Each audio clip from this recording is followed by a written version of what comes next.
I'm Alexandra Ho, and you're watching Beam Talk. Here are the top headlines from PwC in the region. Hong Kong has announced a record budget surplus of 138 billion Hong Kong dollars. The 2018-2019 budget stands out from those in previous years. It covered a comprehensive range of measures and is designed so that every segment of society can benefit. However, its success will depend on execution that is timely and attuned to commercial considerations. And over in Singapore, this year's budget surplus beat forecasts at 9.6 billion Singapore dollars. The budget emphasizes promoting innovation, building capabilities, forging partnerships, and building a caring and cohesive society.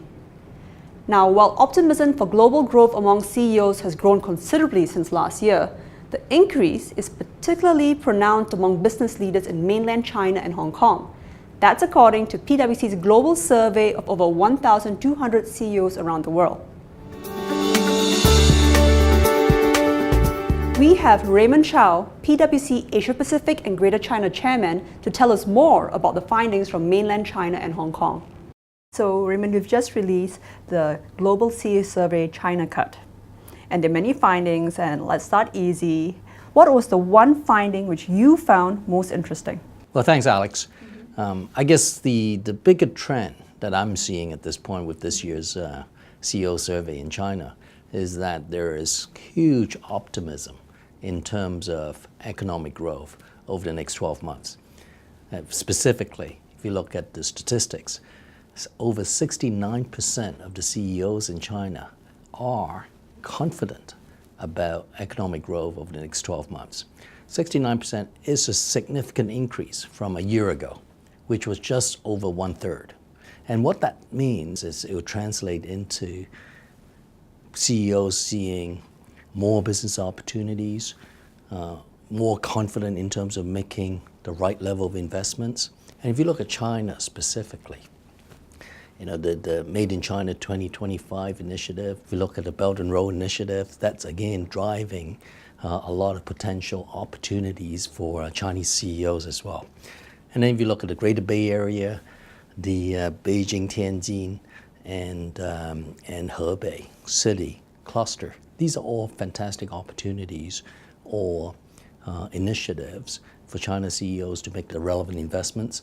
So Chinese CEOs are very optimistic. That's great. Yep.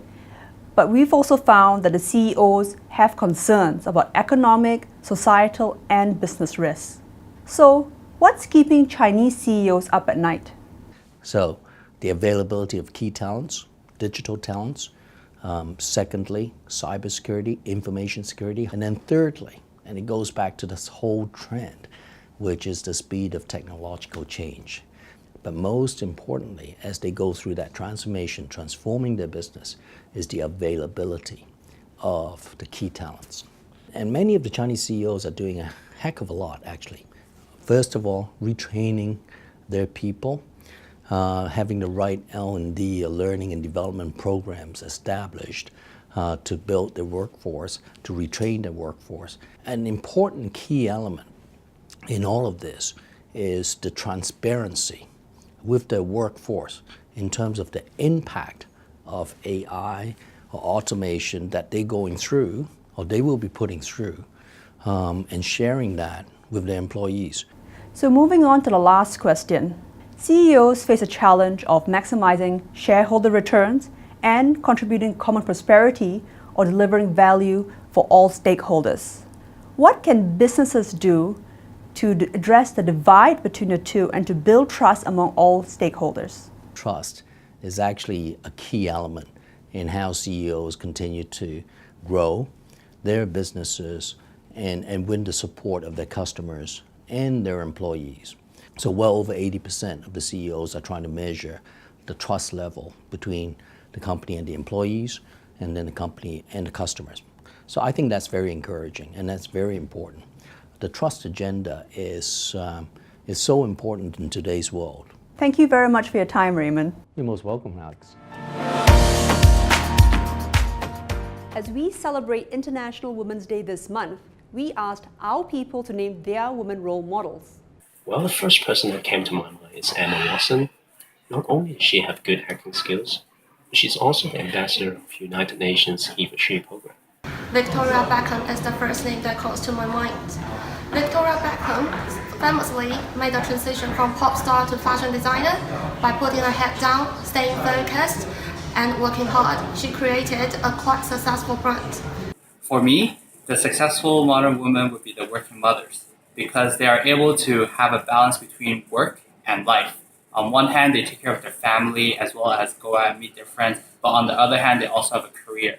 A successful and modern day woman that has been very inspirational to me would be Indra Nooyi, the CEO and chairperson of PepsiCo.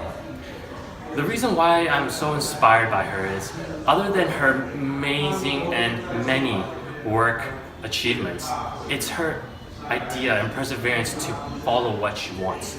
And that's it for this episode. We'll see you next time on Beam Talk. Happy Easter!